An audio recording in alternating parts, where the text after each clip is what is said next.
Nós começamos na semana passada uma série chamada Reino. Que reino? Reino de quem? Fala comigo, o reino de Deus.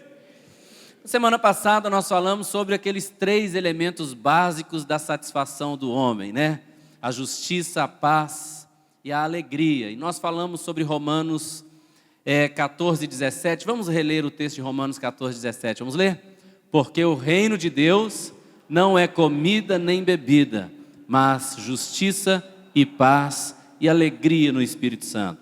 Na semana passada nós falamos de como que as pessoas estão gastando fortunas de dinheiro para comprar um pouco de alegria. Como que elas gastam para ir a um lugar, ter algum entretenimento, para se sentirem alegres. Como que as pessoas estão gastando fortunas para ter paz e alegria. Mas nós falamos que isso está disponível de graça no reino de Deus. E a alegria e a paz disponível no reino de Deus, como nós falamos aqui naquele dia, não é como a alegria e a paz que o mundo tem a nos dar. Porque Jesus falou, deixo-vos a paz, a minha paz vos dou e não a dou como o mundo a dá. E que isso significa que o mundo dá também uma paz. Mas que a paz que Jesus nos dá é totalmente diferente da paz que o mundo nos dá. A paz que Jesus nos dá é eterna. Ela é além das circunstâncias. Não tem muito a ver com aquilo que nós estamos passando ao nosso redor. Tem a ver com a pessoa que habita dentro de nós. Então, na semana passada, nós deixamos um convite aqui. Você gostaria de ter essa justiça e essa paz e essa alegria no Espírito Santo? A maneira de fazer isso é vir para o reino de Deus. Porque o reino de Deus é que é justiça, paz e alegria no Espírito Santo. Por exemplo, se você trabalha, você ganha um salário lá. Vamos supor que o seu salário seja 10 mil reais. Certo? Você gostaria que ao invés de ser 10 mil reais, fosse 10 mil dólares? Uau! Sabe que 10 mil dólares seria 40 mil reais. Então por que você não conversa com seu patrão e fala, me paga a partir do mês que vem 10 mil dólares? O que seu patrão vai te falar? Meu amigo, se você quiser receber em dólar, você se muda lá para os Estados Unidos. Porque enquanto você estiver no Brasil, é real. Você está entendendo? Da mesma maneira, você quer receber o que o reino de Deus tem, você tem que se mudar para lá. Você não pode receber o que o reino de Deus tem fora do reino, então se mude para o reino. Amém? Então nunca se esqueça de que isso é parte do reino de Deus. O reino de quem? O reino de Deus. Então hoje nós queremos entender mais um pouco de como o rei disse que o seu reino é. Porque eu e você não podemos definir o reino de Deus. Amém? E eu quero te falar uma coisa. Nós vivemos em um país democrático, não é? Então, nós estamos nessa sociedade democrática, nesse sistema de governo democrático presidencialista. E eu quero te dizer, alguém que nasce e vive em um país democrático tem muita dificuldade de entender o reino de Deus. Porque no país democrático, nós temos hoje um presidente chamado Jair Bolsonaro. Quem colocou ele lá? O povo. O povo que vota e elege. Nós temos um governador aqui no estado de Ceará. Quem colocou ele lá? O povo. Nós temos um prefeito aqui em Fortaleza. Quem colocou o prefeito lá? O povo. Então, em um país democrático, nós estamos acostumados a tomar as decisões do jeito que nós queremos. E nós temos governantes que foram eleitos por nós mesmos. Mas quando se fala de reino, um reino não é assim. Você não elege um rei. Você não tira um rei. Quando a Bíblia diz que a igreja vai viver o reino de Deus, isso significa que não tem a ver com a nossa opinião, com a nossa vontade, com o que nós queremos ou com o que nós deixamos de querer. Isso tem a ver com a vontade dele, com aquilo que ele pensa, com aquilo que ele quer. Porque é o reino dele. Fala comigo, o reino de Deus. Bom, todos nós aqui conhecemos aquela oração conhecida como a oração do Pai Nosso. É ou não é verdade? Vamos nos lembrar como essa oração começa. Eu vou colocar o texto para você aí, para te ajudar. Vamos lá? Portanto, vós orareis assim: Pai nosso, que estás no céu, santificado seja o teu nome. Venha o teu reino e faça-se a tua vontade, assim na terra como no céu. Veja que está grifado para você aí, em destaque: teu reino, tua vontade. Fala isso comigo: teu reino, tua vontade. Quando que Jesus ensinou isso aqui? Quando os discípulos estavam querendo aprender a orar, certo? E Jesus, isso aqui não é uma reza para a gente ficar repetindo, sabe? De boca para fora: Pai nosso, estás no céu, santificado seja o teu nome, venha a nós o vosso reino, seja feita a vossa vontade, na terra como no céu, pão nosso. Não é isso. Jesus está nos ensinando princípios da oração. Então, Pai nosso, quando Jesus falou aquilo era revolucionário, ninguém ficava chamando Deus de Pai assim. Jesus estava apresentando Deus de uma forma muito íntima, muito pessoal. Pai nosso. Agora, que estás no céu, não se esqueça. Ele é Pai nosso? É. Mas Ele é aquele que está no céu. O Todo-Poderoso, Criador dos céus e da terra, o Deus de Abraão, de Isaac e de Jacó, o Deus de Israel, o Pai de nosso Senhor Jesus Cristo. Então, Pai nosso, glória a Deus por essa liberdade e intimidade, mas lembre-se de quem Ele é. E então Jesus vai nos ensinando esses princípios. Pai nosso que estás no céu, santificado seja o teu nome. Deixa eu te falar uma coisa: tem jeito de deixar Deus mais santo? Não. Que história é essa então de santificar o nome de Deus? Sabe por quê? Porque quando as pessoas hoje olham para a igreja, ela é a igreja de Deus. E se a igreja vive mal, se comporta mal, age mal, essa é a maneira que Deus é apresentado para o mundo. Santificado seja o nome do Senhor é quando a igreja está vivendo essa santidade de alto padrão, o poder de Deus, a vida do Espírito Santo em nós, e o mundo pode olhar para nós e conhecer quem é Deus. Venha o teu reino, fala isso de novo comigo: o teu reino, e faça-se a tua vontade. Vamos ser bem sinceros, você concorda que as orações das pessoas quase sempre são relacionadas às suas próprias vontades? Sim ou não? Ô Senhor, me dá isso, me dá aquilo, eu estou tão assim, me ajuda com isso, me ajuda com aquilo. Ô Senhor, eu queria tanto isso, queria tanto assim, faz assim. É ou não é verdade? As orações são diferentes de como Jesus ensinou a orar. Por quê? Porque nós aprendemos a querer a nossa vontade. Nós temos o poder de escolher, nós estamos num país democrático, a minha voz tem muito significado, o meu voto vale muito. A gente está acostumado a querer a nossa vontade, querer as coisas do jeito que nós queremos. Mas Jesus ensinou: você quer orar do jeito certo? Que venha o teu reino, ou seja, governe sobre nós. Governe sobre mim, Senhor. Tem uma música muito antiga, só alguns bem antigos aqui vão conhecer, que era assim, solta o cabo da nau, toma os remos nas mãos e navega com fé em Jesus. O que é isso aqui? Deixa eu te explicar o que é isso aqui.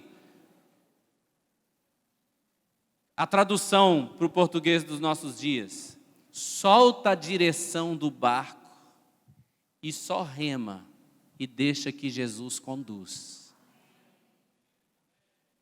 Que venha o teu reino, é o Senhor quem dirige a minha vida. Se o Senhor quiser virar meu barco para a direita, o Senhor vira. Se o Senhor quiser virar para a esquerda, o Senhor vira. Eu vou continuar remando e confiando que tu tens o melhor para mim. Que venha o teu reino e seja feita a tua vontade na minha vida. Amém, meu amado?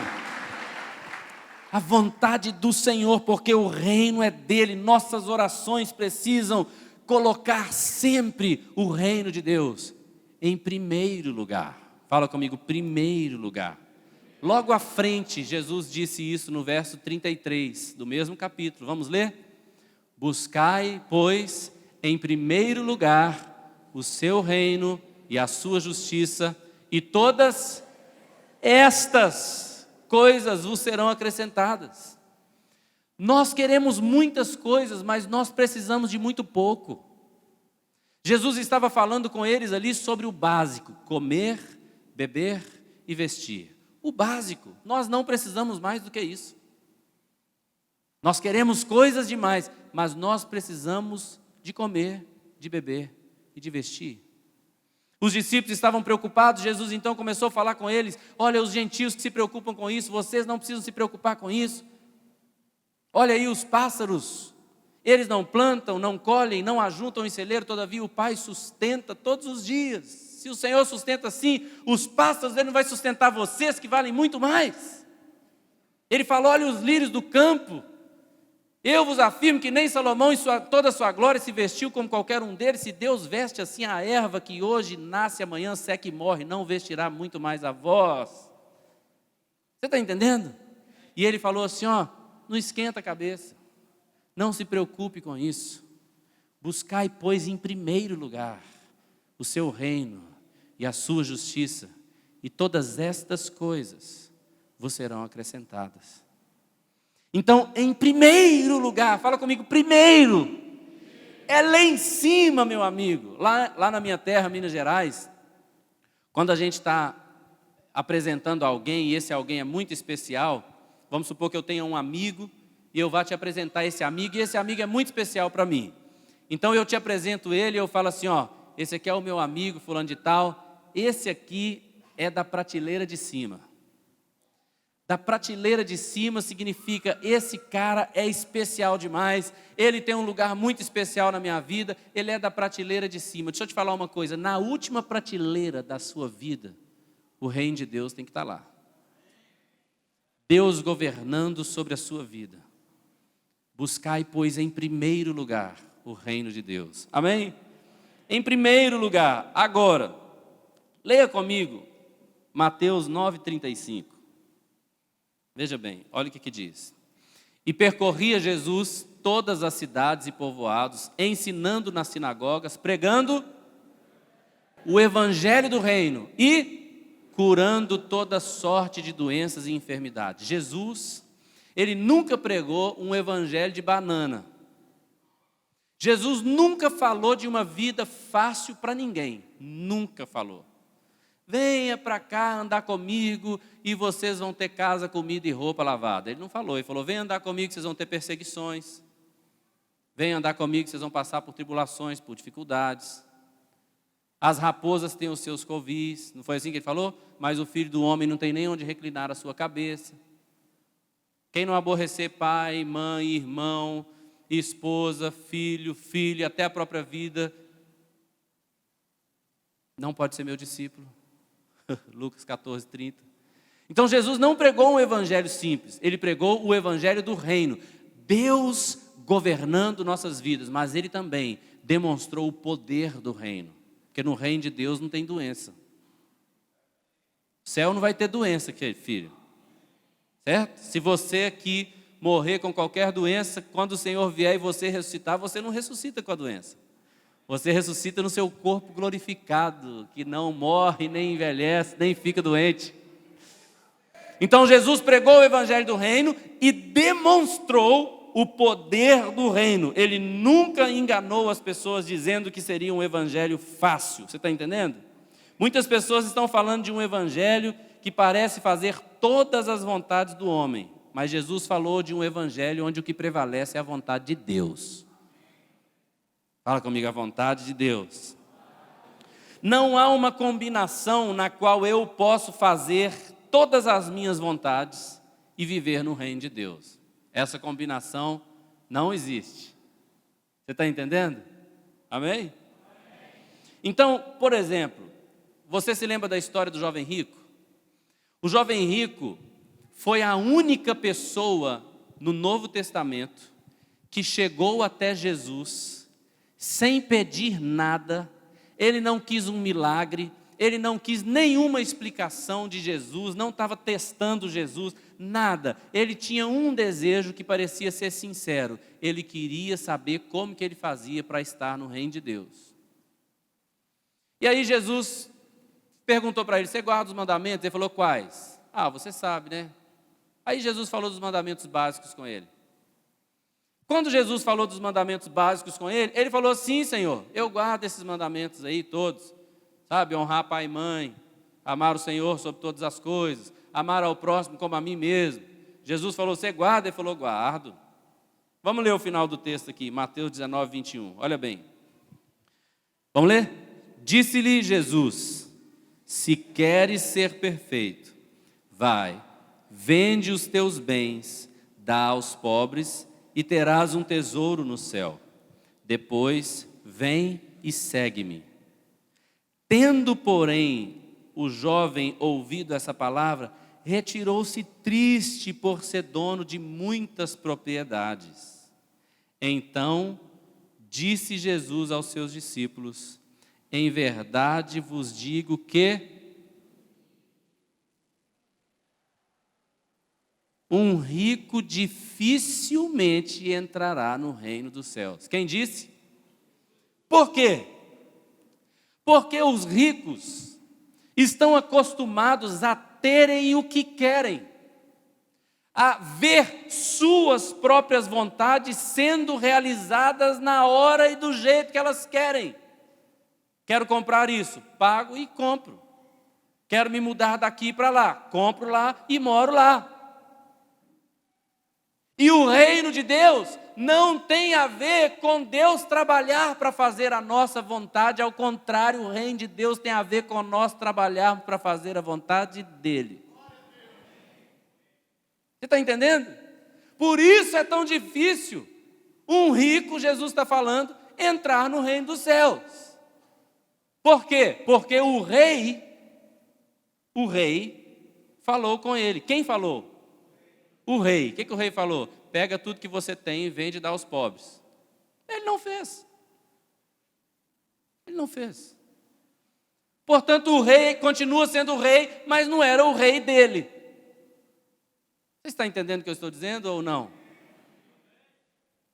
De contrapartida, Lucas 6,20, olha o que Jesus falou dos seus próprios discípulos. Então, olhando ele para os seus discípulos, disse-lhes: bem-aventurado vós, os pobres, porque vosso é o reino de Deus. Quem eram esses pobres? Os discípulos. Por que eles eram pobres? Você se lembra que agora há pouco a gente estava falando que eles estavam preocupados até em ter o que comer. Porque eles deixaram tudo para seguir Jesus. Pedro era um pescador, deixou tudo dele, todo o material de pesca dele, o barco dele, e foi seguir a Jesus. Os seus outros dois sócios, João e Tiago, ainda jovenzinhos, os teólogos afirmam que provavelmente João tinha 14 anos de idade, quando Jesus o chamou. Por isso o texto diz que ele, além de deixar o barco, ele também deixou o seu pai, com quem ele ainda tinha que trabalhar. Ele deixou o barco e seu pai e foi seguir a Jesus. Eles não tinham mais nada, eles não tinham dinheiro para nada. Por isso Jesus falou: bem-aventurado vós, vós os discípulos, vós os pobres, porque vós é o reino de Deus. Por que o reino de Deus é dele? Sabe por quê, irmãos? Aqui não tem ninguém pobre não, mas você que era pobre no passado, quantas vezes a gente tinha vontade de ter uma coisa e não tinha? Quantas vezes vontade de comer uma coisa e não comia? Quantas vezes vontade de ir a um lugar e não ia? Hein? Quantas vezes vontade de dar alguma coisa a alguém e não podia? E nós fomos bastante acostumados a ter a nossa vontade frustrada. Sim ou não? E se tem uma coisa que nós temos que aprender no reino de Deus, é que a nossa vontade sempre vai estar em segundo plano. A vontade do Senhor em primeiro lugar. Agora, talvez você então ouça eu falar tudo isso e fale assim: pastor, esse negócio de entrar no reino de Deus é difícil para mim. Eu não dou conta não. Eu quero te dizer, eu também não. Eu também não dou conta não. Você não vai conseguir entrar no reino de Deus na sua própria força. Existem alguns milagres que têm a acontecer na sua vida para que você entre no reino de Deus. Nós precisamos de alguns milagres para entrar no reino de Deus. Então eu vou falar 3 coisas necessárias para você entrar no reino de Deus. Amém? Número 1, você tem que nascer de novo. É bem simples, né? Como é esse negócio, pastor? Nascer de novo. Quem foi que disse isso? Vamos ler comigo aqui João 3,5. Olha o que disse. Jesus. Vamos lá? Respondeu-lhe Jesus. Vamos ler? Em verdade te digo, quem não nascer da água e do Espírito não pode entrar no reino de Deus. Veja bem. Vamos ler de novo em voz alta? Vamos lá? Respondeu Jesus. Em verdade te digo, quem não nascer da água e do Espírito não pode entrar no reino de Deus. Você quer entrar no reino de Deus? Você tem que nascer de novo. Porque com a mente humana, com as vontades humanas, com essa alma humana dominando, querendo fazer sua própria vontade, não dá, você tem que nascer de novo. Nascer da água e do Espírito. Eu vou ser o mais simples possível para te explicar isso aqui. Existe um momento na sua vida onde a palavra vai entrar em você de tal forma e ela vai despertar o seu espírito. O seu coração, para você entender numa linguagem bem simples, em algum momento da sua vida, o seu coração vai dizer: sim, Senhor, eu quero a tua vontade. Sim, Senhor, eu entendi a tua palavra. Sim, Senhor, eu entendi que não existe vida sem ti. Sim, Senhor, para onde iremos nós se só tu tens as palavras de vida eterna? Sim, Senhor, porque não existe salvação em nenhum outro, pois nenhum outro nome dado entre os homens através do qual importa que sejamos salvos. Sim, Senhor, o seu coração está dizendo: sim, Senhor, porque há um só Deus e um só mediador entre Deus e os homens, Cristo Jesus, homem, testemunho que se deve dar em tempo oportuno. Sim, Senhor, eu quero a tua vida em mim. Sim, Senhor. Nesse dia que o seu coração diz sim, Senhor, é como um nascimento de um bebê. Você já viu um bebê nascer? Eu já vi, só meu eu vi 3 nascer. E quando o bebê nasce, a primeira coisa que ele deve trazer consigo é um choro. O bebê, quando nasce, ele chora. E aquele choro, ele é carregado de várias emoções. Tem vários sentimentos no ar ali. A primeira vez ele está vendo a luz e a luz incomoda. A primeira vez também ele vai sentir o cheiro da mãe. A primeira vez ele vai receber o abraço do pai. E tem muita emoção envolvida quando um bebê nasce. Nesse dia que o seu coração diz sim, Senhor, é quando o seu espírito está nascendo da água da palavra, porque a água representa o Espírito Santo, mas também representa a palavra de Deus. Nesse caso, eu creio que ela representa mais a palavra de Deus, porque o Espírito vem logo em seguida no próprio texto. Então, no momento que a palavra vem e você diz sim, Deus vai trazer vida ao seu espírito.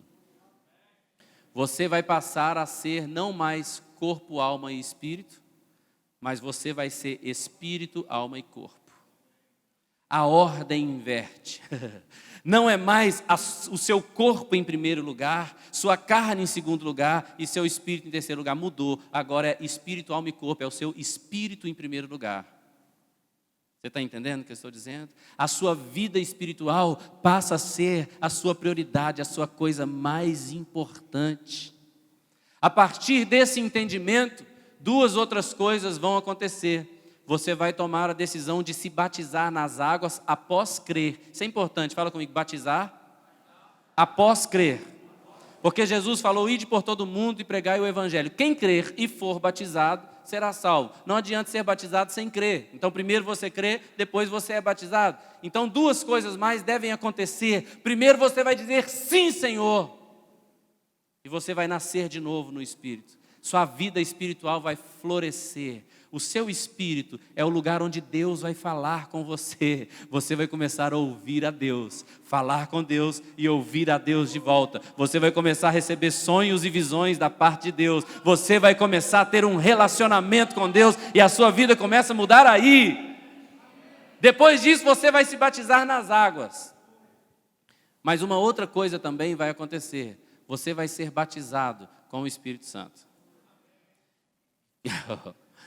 E aí é o seguinte, é o Espírito Santo vindo habitar dentro de você. Aí é um nocaute na sua carne. É por isso que você não pode entrar no reino de Deus sem nascer de novo, porque a sua carne vai querer ficar fazendo a vontade dela. Mas quando o Espírito, ele começa, meu amigo, a habitar dentro de você, a Bíblia diz que a sua carne vai querer lutar contra ele, mas o Espírito vai lutar contra a sua carne. Quem você acha que vai ganhar? Lógico que o Espírito vai ganhar e você não vai fazer mais o que é a vontade da sua carne. E o que vai prevalecer? A vontade de Deus. Você vai começar a experimentar, viver de uma forma leve. O que significa? O teu reino em primeiro lugar, que venha o teu reino, seja feita a tua vontade. Isso vai ser algo natural e simples para você, porque agora o Espírito de Deus habita dentro de você. O que você precisa fazer para entrar no reino de Deus? Nascer de novo. Olha o que acontece aqui, lê comigo 1 Coríntios 6,17, lê em voz alta aí comigo, vai lá. Mas aquele que se une ao Senhor é um espírito com Ele. Ou seja, você e Deus se tornam um só espírito e Deus vai governar sobre a sua vida. Então, 3 pontos bem simples, fala comigo, crer na palavra, ser batizado após crer e ser batizado com o Espírito Santo. Isso é nascer de novo. É quando você crê na palavra, você diz sim, você é batizado com o Espírito Santo. Então você é uma nova criatura e o reino de Deus pode ser plantado dentro de você. Então você quer entrar no reino de Deus? Número 1, você precisa nascer de novo. Não é algo que você faz com a sua mente. Precisa do milagre do novo nascimento. Amém? Eu falei que eram 3 passos. Segundo, você quer nascer de novo? Então você precisa suportar as tribulações. Você quer entrar no reino de Deus? Você precisa aprender a suportar as tribulações. Quando Jesus falou sobre o semeador que semeava a palavra do reino, uma daquelas sementes caiu no terreno rochoso. E aquela semente nasceu e a planta começou a crescer. Mas o terreno era rochoso, então ela não pôde firmar raízes ali, porque o terreno era rochoso. E Jesus disse lá em Mateus 13 que quando o sol das tribulações, das perseguições por causa da palavra vierem sobre aquela pessoa, que ela iria morrer. Nós precisamos ser aquele tipo de pessoa que Jesus chamou do terreno fértil. Que a palavra entra em nossos corações, nós compreendemos a palavra cria raiz em nós. E quando a tribulação vem, nós não desistimos, nós não voltamos atrás. Nós não paramos com o nosso chamado e com o nosso ministério. Eu já vi muitas pessoas que falam assim, pastor, eu tenho um chamado, ministério, mas eu parei porque eu passei por uns problemas. Deixa eu te falar uma coisa, se problema me fizesse parar, eu tinha parado hoje, tinha parado ontem, tinha parado anteontem, semana passada. Mas se você quer entrar no reino de Deus, você tem que saber suportar as tribulações. Lê comigo Atos, capítulo 14, versículo 22. Vamos ler? Fortalecendo a alma dos discípulos, exortando-os a permanecer firmes na fé e mostrando que, através de muitas tribulações, nos importa entrar no reino de Deus. Como que nos importa entrar no reino de Deus? Lê aí. Através de muitas tribulações. Como que nos importa entrar no reino de Deus? Deixa eu te falar o que eram essas tribulações aqui. O apóstolo Paulo não estava pregando que através de muitas tribulações importa entrar no reino de Deus. Não, ele estava mostrando, você está lendo nos textos aí, nos telões? Mostrando que através de muitas tribulações nos importa entrar no reino de Deus. Como que ele estava mostrando? Ele estava pregando o evangelho, curando os enfermos. E alguns homens vieram de algumas cidades e começaram a levantar lá uma perseguição contra Paulo. E eles pegaram Paulo e apedrejaram Paulo. E aquele apedrejamento foi tão forte que depois de apedrejar Paulo, eles pegaram Paulo e jogaram ele fora da cidade, como morto. Todo mundo achou que ele tinha morrido. E quando as pessoas deixaram ele lá, deixaram ele como morto e saíram. Então os discípulos vieram e levantaram Paulo. E Paulo levantou e entrou com eles na cidade. E sabe o que ele fez no outro dia? Levantou-se e foi pregar o evangelho. E a Bíblia diz que ele fez muitos discípulos ali. E ele entrou de novo na cidade onde ele tinha sido apedrejado. E o que ele fez lá? Ele foi entrando na cidade e fortalecendo a alma dos discípulos, exortando a permanecer firmes na fé e mostrando que, através de muitas tribulações, nos importa entrar no reino de Deus. O apóstolo Paulo está falando: eu estou entrando no reino de Deus, se vocês quiserem entrar, pode me seguir. Aí a gente começa a entender que fica mais difícil entender 1 Coríntios 11:1, sede meus imitadores, como eu sou de Cristo. Porque é gostoso imitar Cristo em toda a sua glória, difícil é imitá-lo na sua cruz. Quer entrar no reino de Deus? Amém, foi fraquinho. Você quer entrar no reino de Deus? Justiça, paz e alegria no Espírito Santo estão lá. Mas por meio de muitas tribulações, nos importa entrar no reino de Deus. Deixa eu te dizer uma coisa, quando a tribulação vier, dê um jeito de ser aprovado. Porque deixa eu te explicar. Quando você é reprovado, você só tem duas alternativas. Ou você vai desistir do seu objetivo, ou você vai ter que passar pela aprovação de novo, até ser aprovado. Eu acho que aqui não tem ninguém querendo desistir ou retroceder, tem? Então, quando você for passar por uma aprovação, passa uma vez só, irmão. Sai aprovado e nunca mais tem que passar de novo. Tá bem? Muito bem. Terceira coisa para entrarmos no reino de Deus, então. A primeira é nascer de novo, a segunda é suportar as tribulações, e a terceira é ser lavado dos nossos pecados e permanecer em santidade. Certo? Ser lavado dos nossos pecados e permanecer em santidade. Nós já conhecemos muito 1 João 1,9. Vamos ler? Se confessarmos os nossos pecados, Ele é fiel e justo para nos perdoar os pecados e nos purificar de toda injustiça. Qual é a primeira palavra lá em cima? Se. Fala, se. Isso é uma condição, né? Se confessarmos, acontece isso. Se não confessarmos, não acontece. Então, nós já sabemos que o Senhor perdoa os nossos pecados e nos purifica dos nossos pecados. Se eu tenho um bem material, e eu tenho um amigo aqui chamado Joãozinho, o Joãozinho rouba esse bem material.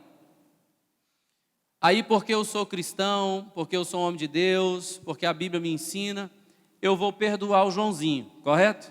Eu descobri que o Joãozinho roubou, mas eu perdoei o Joãozinho. O fato de eu perdoar o Joãozinho faz ele parar de ser ladrão? Não. Eu perdoei o Joãozinho, mas ele continua sendo ladrão.